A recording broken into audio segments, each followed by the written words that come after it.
Imagine that you watch the MMA fight and find out that one of the contestants is an out-of-shape, awkward, middle-aged man who thinks he can take down brutal professional fighters. Scott Voss is a 42-year-old biology teacher who has grown tired of his profession. He lives a life defined by inertia and mediocrity, with his once vibrant passion for education replaced by a weary cynicism. But things are about to change. One day in the morning, Scott didn't hear his alarm, so he overslept, panicking that he's going to be late for work. He jumps onto his motorcycle and drives dangerously through the thick morning traffic, nearly causing a car accident in his desperate attempt to make it to Wilkinson High School. Upon reaching the school grounds, Scott notices that the principal is standing right at the main entrance, clearly waiting to catch him in the act of being late for work yet again. In a move of pure desperation, Scott abandons his bike and attempts to find a different way inside. He comically decides to climb into the classroom right through the window, only to realize in horror that Principal Betcher was inside waiting for him to arrive. Despite Scott's frantic and awkward attempts to justify his tardiness, the principal reprimands him for his chronic lack of punctuality. As punishment, he strips Scott of his vacation days, a punitive measure that feels like the final straw in a crumbling career. It is difficult to believe that this man, so utterly disillusioned with being a teacher, was once granted the Teacher of the Year award just a decade ago.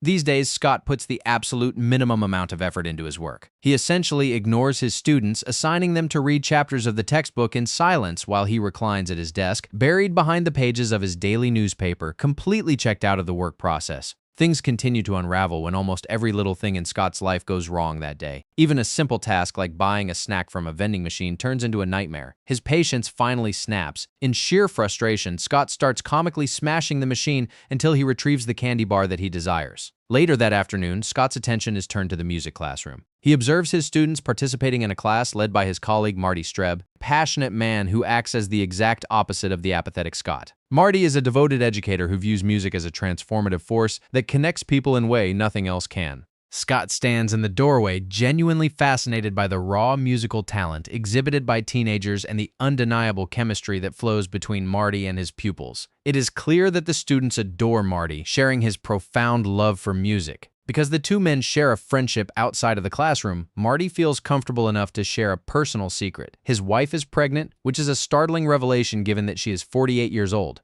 Sometime later, the entire faculty is summoned to the auditorium for a mandatory assembly. Principal Betcher takes to the stage and delivers the grim news. Due to severe budget cutbacks, the school management is forced to suspend a significant portion of its extracurricular programs. The most prominent casualty of these changes is the music program, a decision that essentially puts Marty Streb out of the job. The news hits Scott like a physical blow. Enraged by the blatant unfairness of the situation and the callous treatment of his friend, Scott loses his temper and lashes out at Betcher in front of his peers.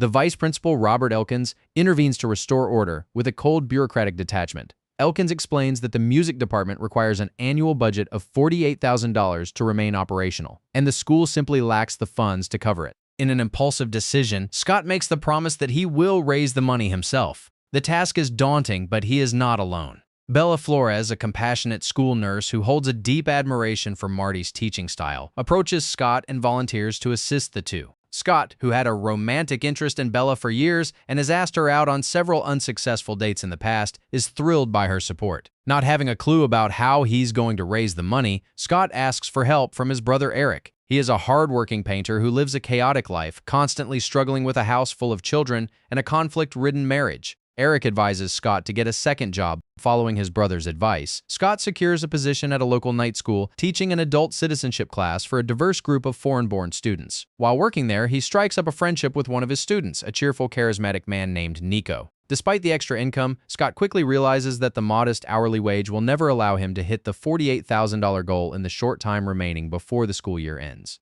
Nico, fearing he will fail his citizenship test and be forced to return to the Netherlands, approaches Scott for additional tutoring. Despite the pressure of his own burdens, Scott agrees to help. During a tutoring session at Nico's apartment, Scott discovers a hidden piece of his friend's past.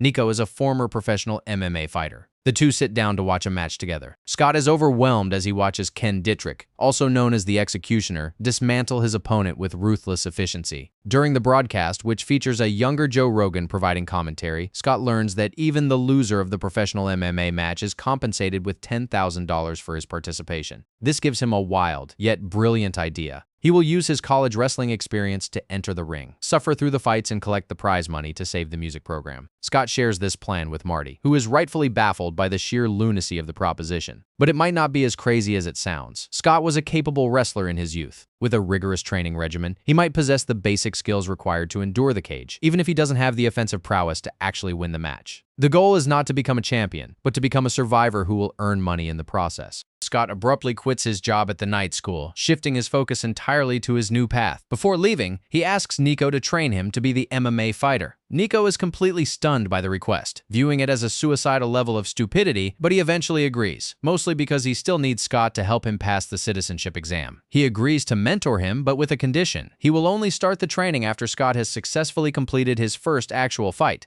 Scott descends into the gritty underworld of professional cage fighting, starting at the lowest possible tier of competition. These matches are held in small, dimly lit cages that operate on the fringes of legality. In an attempt to project strength, Scott follows a piece of advice from Marty and wears a ridiculous over-the-top Viking costume, complete with a helmet. He is allowed to select an entry song, so he chooses the song titled "Here Comes the Boom." As the song blasts over the speakers, Scott walks toward the cage while performing exaggerated gestures of intimidation. The crowd, initially confused by the costume, finds themselves cheering for his sheer confident absurdity. However, the cheerful mood vanishes the moment the bell rings. Scott realizes that his opponent is completely unbothered by his Viking getup. The brutal fight ends almost as soon as it begins.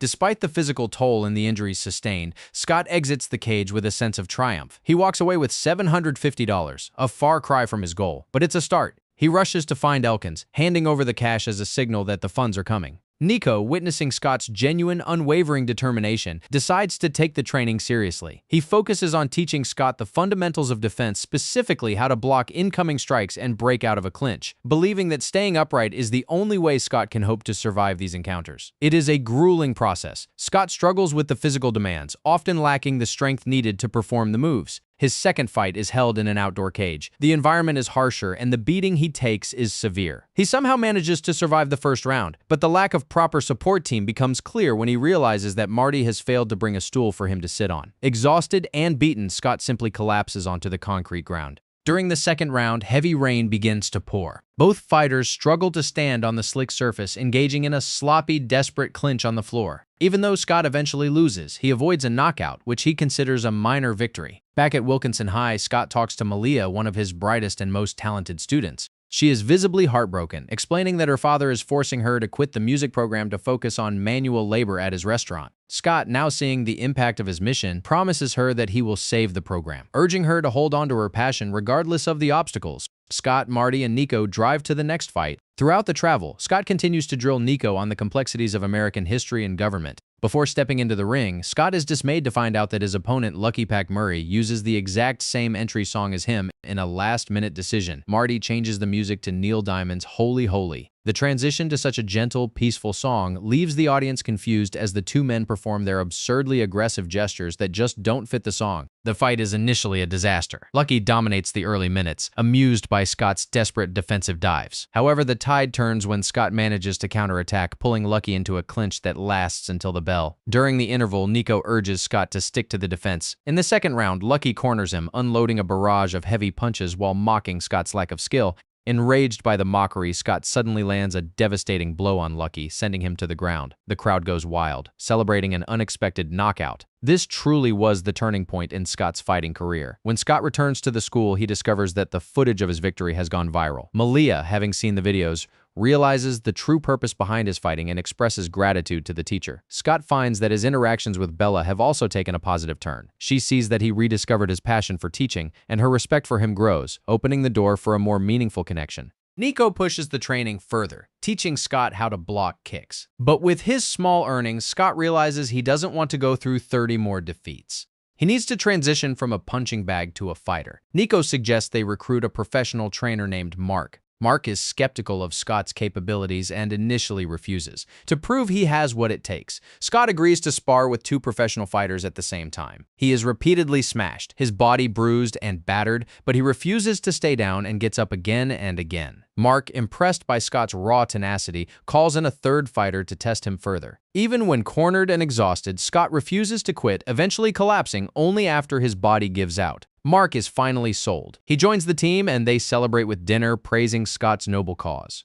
During the intense training sessions, Scott dislocates his shoulder, requiring Bella to step in and set it back into place. The situation at school reaches a turning point when Mr. De La Cruz, Malia's father, complains to the principal about Scott's inappropriate involvement in his daughter's life. Betcher, already annoyed by the rumors of Scott's MMA career, threatens to fire him. Scott refuses to back down, delivering a passionate speech about teachers' role in shaping the futures of their students. He vows to continue fighting if it means protecting the musical program. That gives students like Malia a sense of purpose. Powered by his transformation, Scott transforms his classroom as well. He stops reading the newspaper and begins to engage his students with genuine energy. He jumps onto tables, dances, and uses comedy to bring the complexities of biology to life. His students, long accustomed to his boredom, are suddenly captivated by his teaching. Bella, passing by the room, watches the spectacle and is profoundly impressed by the man Scott has become. The training continues. Scott carries Marty up and down stairs to build his leg strength, while Melia helps Nico prepare for his citizenship test by turning the dry facts into catchy, memorable songs. Scott's performance in the ring begins to improve dramatically. He wins fight after fight, while his bank account is growing alongside his reputation. Joe Rogan has taken notice of the strange, persistent teacher-turned-fighter. He begins appearing at his events. Scott's rising fame makes him a local hero among students and teachers. Bella finally agrees to go on an official dinner date with him. Scott's brother Eric helps him prepare the meal, and during their conversation, Eric admits his own profound unhappiness. Scott uses the moment to encourage his brother to break free from his dead-end job and pursue his passion for cooking. The date is a triumph. Bella is charmed by the meal, and the two share a playful, flirtatious moment that hints at a future together. The following day, Mark arrives with a life-changing offer. Joe Rogan gives Scott an opportunity to participate in an official UFC match. If Scott takes the job, the payout will be $10,000 just for losing, which is exactly the amount needed to reach the final $48,000 goal. Surprisingly, Nico blocks the offer, refusing to let Scott take the fight.